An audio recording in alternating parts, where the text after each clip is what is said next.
Chapter 13. When the World Changes. I have to change, I told Moo. Now that I know mining includes monsters, I have to change the planning and preparing part of my 5 Ps. Moo, said the cow, with what could be a sarcastic, "You think?" I need a new plan for fighting. Maybe a lot of it down there, I continued, which means preparing a lot more food for hyperhealing. I glanced around at the forest, imagining what it would be and what it would look like after dark.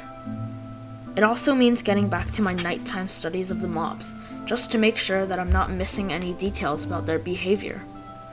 Which also means, my eyes fell to my sword, experimenting with all the resources I have, just to make sure that I'm not missing any other weapons.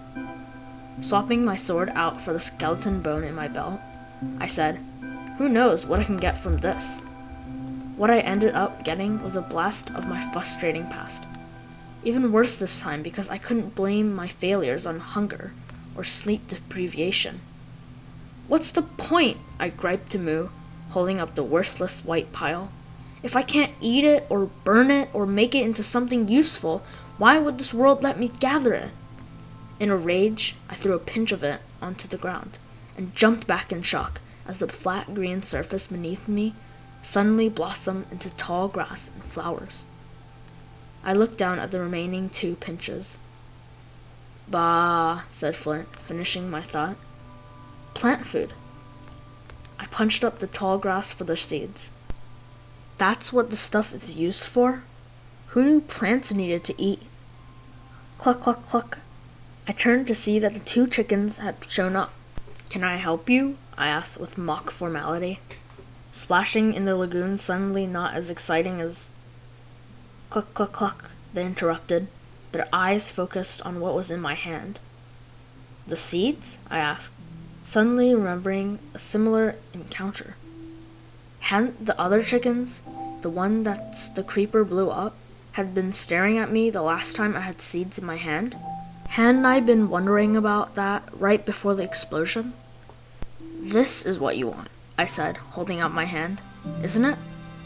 2 sharp pecks and 2 of the 4 seeds were gone.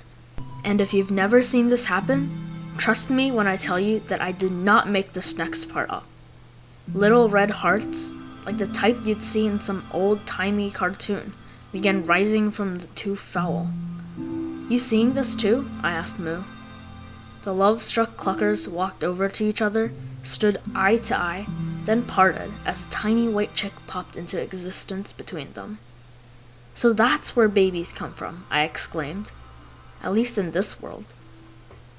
I tried repeating the same process, but the parents ignored my offering. "Got it," I said. "You're full. And besides, I could use extra bread." Running over to the garden, I planted the seeds in a new row opposite of my irrigation trench. Then, reaching for the last 2 pinches of bone meal, I spread them out on a pair of nearly mature stalks.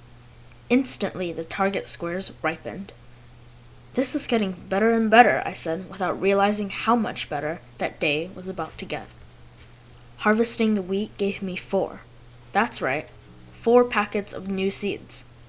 "Awesome!" I cried, replanting them, then rushing back to tell my friends. "Guys," I called, waving the golden grain. "Sometimes you get extra seeds. I can expand the garden without having to find more." "Moo!" cried Moo, strangely matching my enthusiasm. Completely out of character, she and the sheep began stampeding towards me. "Whoa, what's the matter?" I asked, looking over their heads to make sure that nothing was chasing them. At the same time, I switched out the wheat in my hand for my sword. The animals stopped. The sheep even looked away. Then, I got it. "You want this," I said, holding up the wheat and recapturing their undivided attention. "Just like the chickens, you can also, you know." Feeling suddenly awkward and wondering if my square cheeks were blushing, I held out the bushels to Flint and Cloud. Hearts flew, eyes met, then the island had another resident. "Happy birthday," I said to the adorable rainy day colored lamb. Welcome to our tiny, crazy island, little Rainy. Turning to Moo, I was about to make some joke about having more mouths to feed. I stopped, however, when I saw her turn away. Maybe she'd just lost interest, now that the wheat was gone. I hoped that was it. I hoped that she wasn't thinking about the cow partner she'd lost, or the baby calf she'd never have. I'll bring you some tomorrow, I told her, noticing the darkening sky. Promise. You're the only one of your kind, I thought sadly, walking back to the hill. Just like me. So, if we're alone together, doesn't it mean we're really not alone? I shouldn't have tried to study the monsters that night.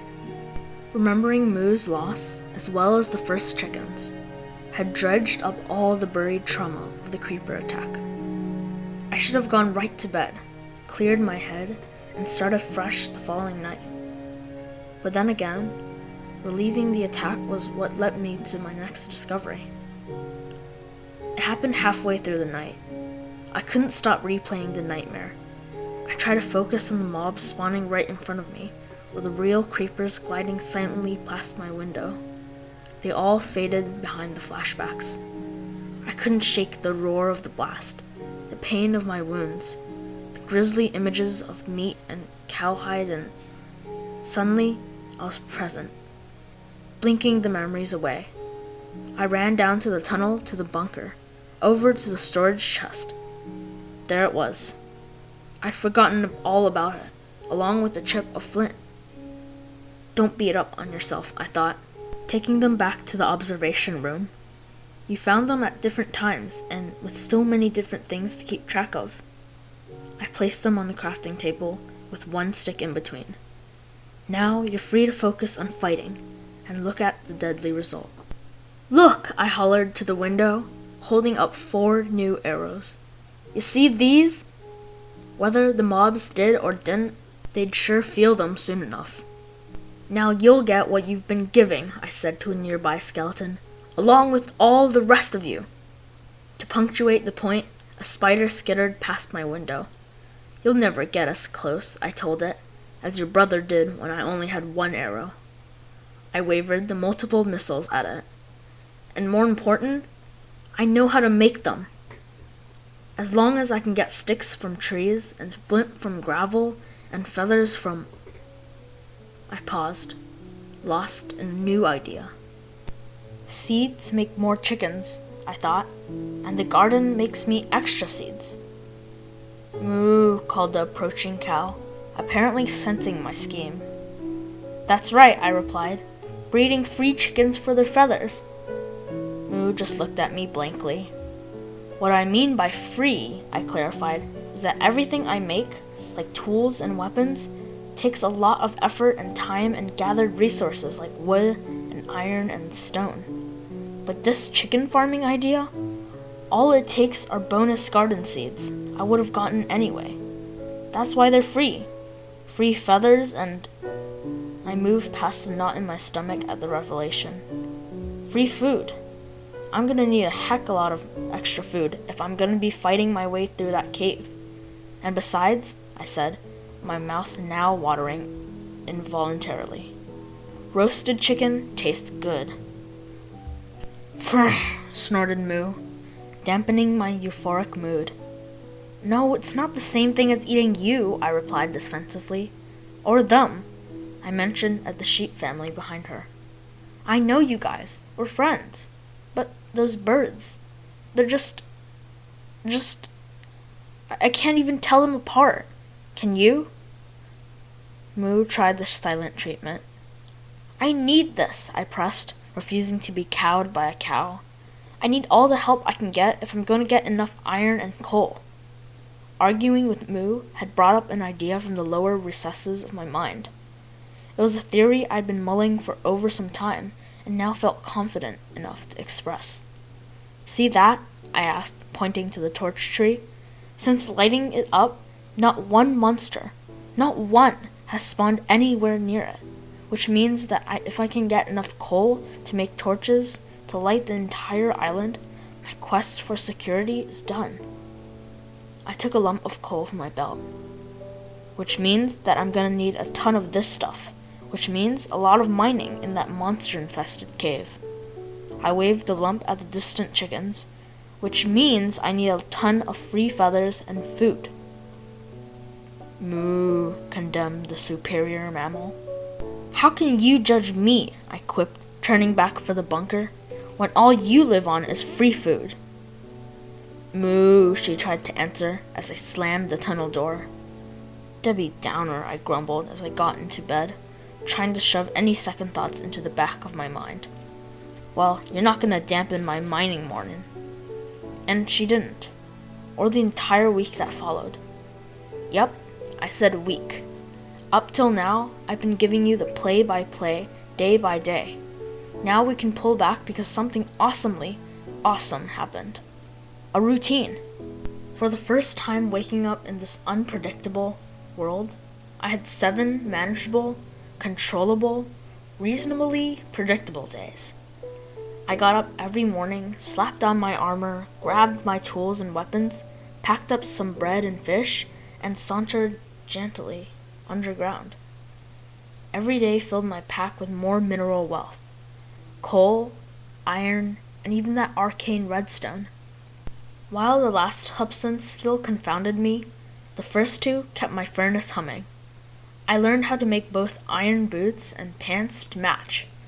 By the second day, I looked like a proper and battle-scarred warrior, and by the 4th day, I learned how to repair my battle scars. Ever heard of an anvil? Just like the hearts, I'd only seen them in cartoons. You know, when the one was dropped on a character's head. Now, after learning how to combine ingots into iron cubes, and after combining a line of cubes with an upside-down T of ingots, I got a thick, heavy, ridiculously useful appliance. Imagine the 2 slots of a furnace, side by side instead of up and down. You place the item you want fixed in the left slot, some extra iron in the right one, and bam! Good as new. I fixed my armor, my tools, even my worn-out bow, by combining it with the other worn-out bow I'd gotten from a vanquished skeleton. And that bow would come in real handy, because all that iron and coal didn't come cheap. The first mob I killed outright was a zombie, and it wasn't at a safe distance. Day 1, I was picking away at a deposit of raw ore when I heard that all too familiar growl. You ready? I asked Protector. 'Cause I sure am. As the green goaler slouched into the torchlight, I stood ready with a sharp iron welcome. Know what your problem is? I asked, as Protector's first slash knocked the growler back on its rotten heels. You're just too dumb to be afraid. 4 slices. Just 4 slices was all it took. And the zombie was meat at my feet.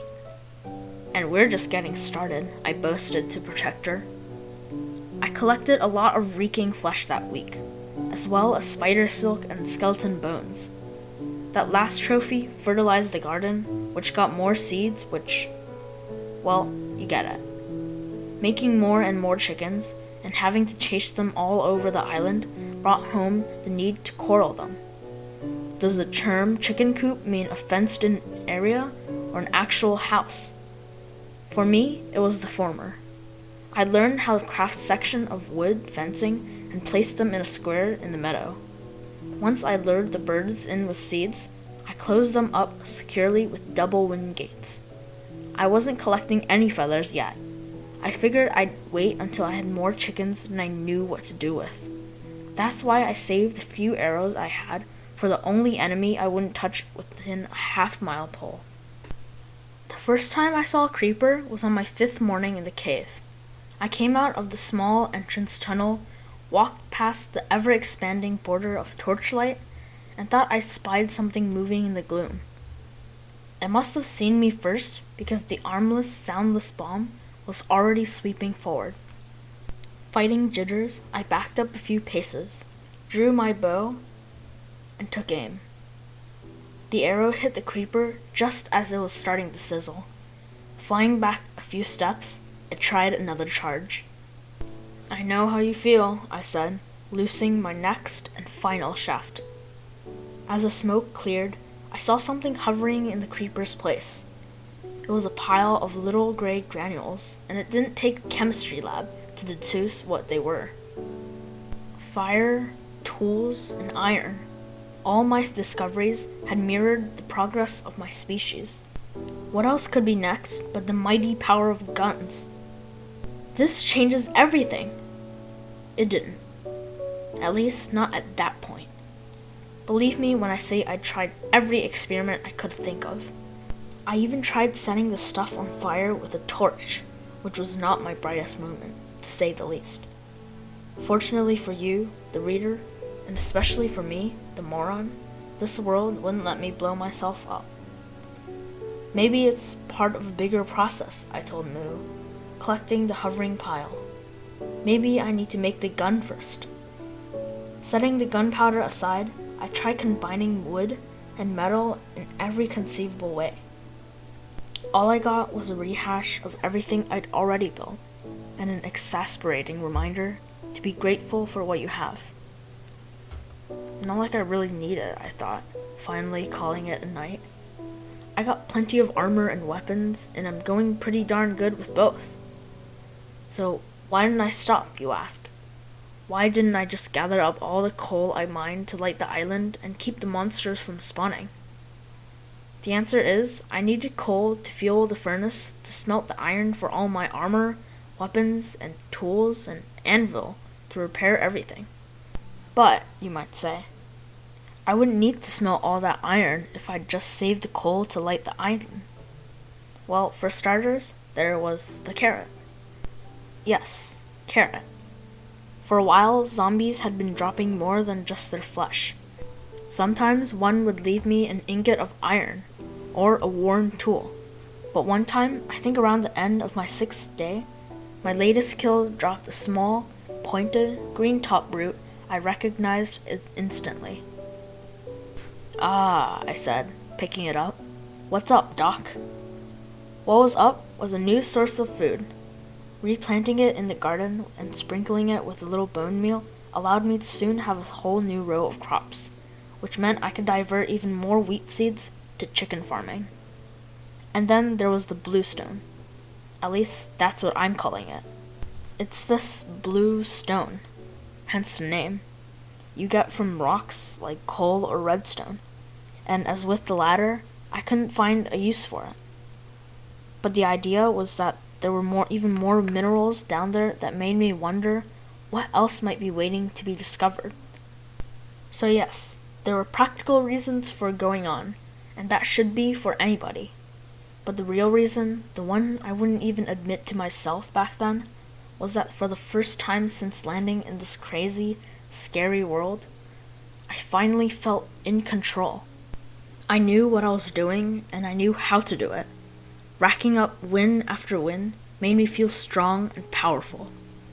You have to know what that feels like, especially after feeling so weak and powerless. Would you give all of that up? I might have never stopped if the world hadn't chosen to stop it for me. I knew something was wrong the moment I opened my eyes and noticed that my left hand felt tingly. Had I slept on it wrong? No, that couldn't be the case. This world wouldn't let me sleep on my side. Or does it? Could I roll over after falling asleep? I tried shaking out my hand, walking around the room, dressing in iron, having breakfast, doing all the things I normally did, but tingling wouldn't leave. It wasn't a painful tingling, like the kind of needles I had in the other world when my hand had gone to sleep. This felt slightly more sensitive, more alive. I didn't like that new feeling, though, and for no other reason that it was new. I liked normal. Finally, normal was on my side. When everything was going my way, the last thing I needed was change. I went down into the mines, just like I usually did, got out my pick, and started to searching for another cache of minerals. Mining went smoothly, and for a while I forgot about my left-hand troubles. And then I heard the zombie moan. First of the day, I told Protector as the ghoul slouched into the light. Let's get this over with. I raised my blade to strike. And that's when I knew Mr. Normal had checked out. No more easy 4-strike kills. This meatbag took at least twice the punishment before going down, and not before giving me a few really, really painful punches in return. I reeled back in surprise, shaking as the zombie turned to smoke. Maybe it's just a one-off, I asked Protector nervously. Some kind of rare super zombie? Think again, answered the world, in the form of an arrow whistling past my face. I pivoted to see the arrow's owner, and since there was only one skeleton, I decided on a conventional charge. I took a few hits, winced at the healing wounds, and then soon found out that this noon bonehead was just as durable as the zombie. "What's happening?" I blurted out, as my 7th or 8th strike finally turned my attacker to fertilizer. Like a long-lost friend, panic arrived and drove my feet back onto the ground. Something's up. The mobs are harder to kill. Everything's changed. Moo just looked at me calmly and uttered her signature answer. "Well, at least you're still the same," I said, feeling a little relieved. Moo might have not been the most stimulating of conversationalists, but her steady, even demeanor was a tonic for my nerves. "Okay," I breathed. "Maybe I'm exaggerating just a little bit. But," I looked down at my hand, "some things are definitely different." Moo gave me a casual glance and ambled away. I followed her, taking all the while. "Do you think that can happen? That this world can literally change overnight?" I looked around us, checking to see that everything else was the same. "If that's true," I began, starting to absorb more of Moo's sincerity, "then what am I supposed to do about it?"